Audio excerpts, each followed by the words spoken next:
Hello students, how are you? I hope you are fine and learning something new every day. I am very happy to say that this class 6 is a very nice class. They are doing their work regularly. All the worksheets are completed in time and you are submitting it to me every time, okay, for checking also. And this is a very nice thing. Only one thing I want to add, that you should, some of the students need improvement in their handwriting, and I am sure you are going to improve.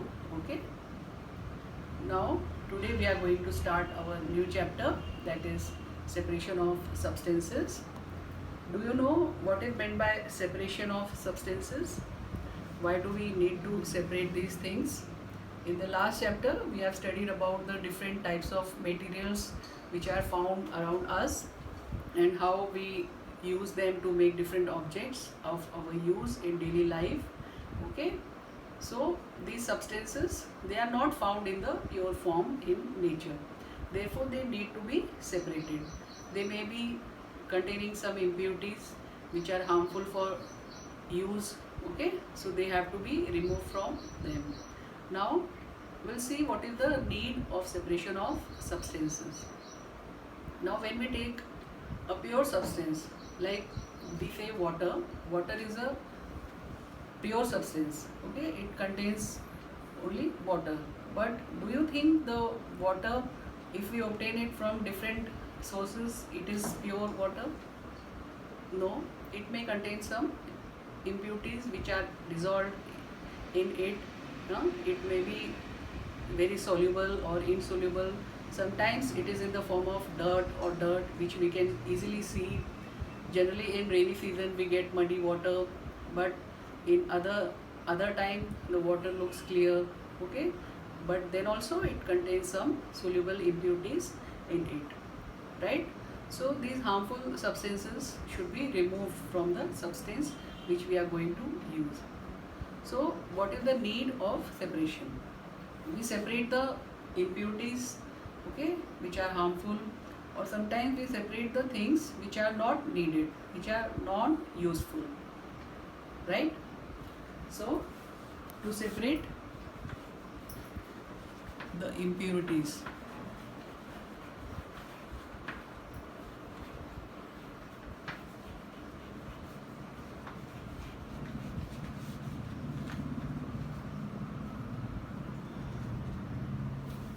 or to separate harmful substances or non-useful, which are non-useful.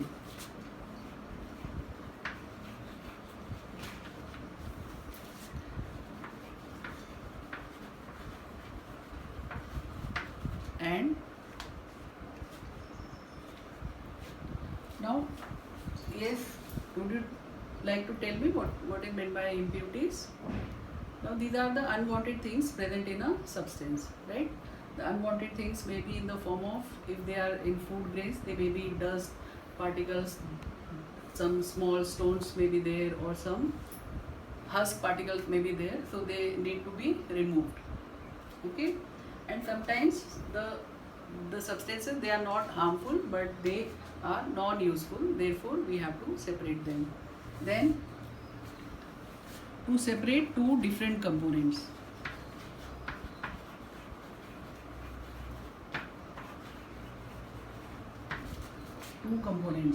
okay, two different components.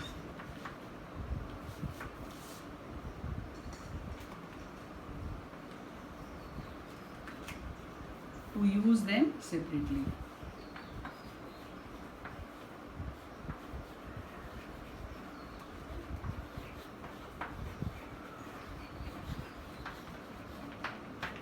Like we make butter from cream. Okay, so both the things are useful.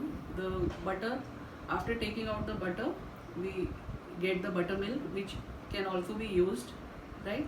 But in different way. Okay, so the two useful things are there.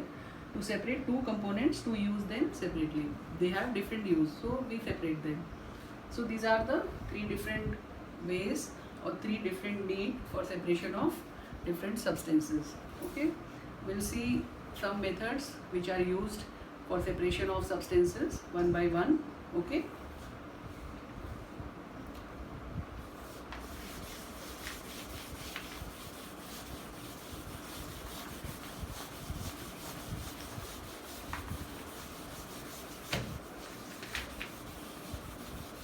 Now the first method which we are going to see, if some grains get mixed together, like here there is a mixture of pulses, a kind of pulse. Can you identify the kind of pulse? Yes, it is tur dal and rice. If they get mixed by mistake while bringing it from the grocery shop, the packet tears and they get mixed with each other. So how can we separate it?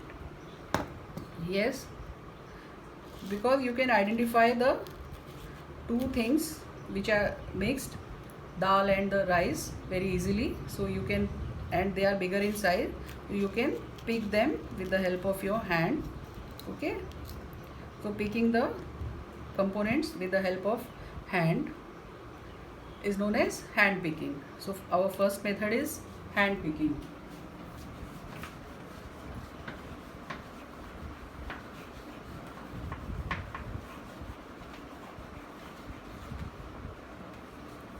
So in hand picking, the impurities are separated by picking them with our hand. Now generally this method is used when the amount of substance is less in quantity. So generally it is used at home. Okay, you might have seen your mother removing the impurities from grains, rice or pulses before using them. Okay, so on a small scale, it can be used on a small scale only. If two or more things get mixed which are of different size and which we can easily pick up with hands, then we use this method. Okay, now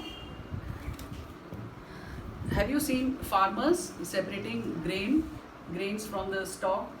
Now what is this stalk?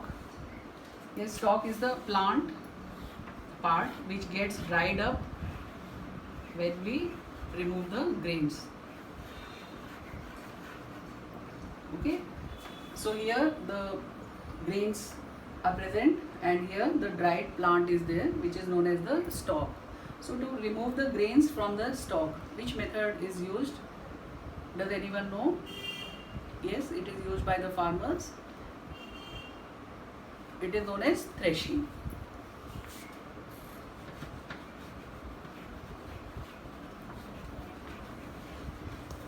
Now in this method, a bundle of stalk is made and then it is beaten on a very solid platform which is made of wood, and slowly the grains, they get separated from the stalk. Okay, when it is beaten on the solid platform, the grains get separated from the stalk, right? Now this method is used by the farmers for separating grain from stalk. Okay, now when the grains are separated, they are covered with a skin over them. Okay, that skin has to be separated to obtain the grains. So for that method, another process known as winnowing is used. Another process known as winnowing is used. So in winnowing, a device like this, which is known as a winnow, is used. Okay, so here when the grains are separated, these grains plus the husk is taken in a winnow and then it is dropped from some height. So what happens during this, the heavier grains, they remain on this, whereas the heavier grains, they fall near this place. Okay, and the husk particles, they fly away with the wind, right? Now in this way the grains get separated from the husk particles. Husk is the skin, the light brown colored skin on the grains, which has to be separated. Okay, so here we have seen 3 methods. In the next part we are going to see some other methods. Okay, till then you revise this stay home, stay safe, and keep learning.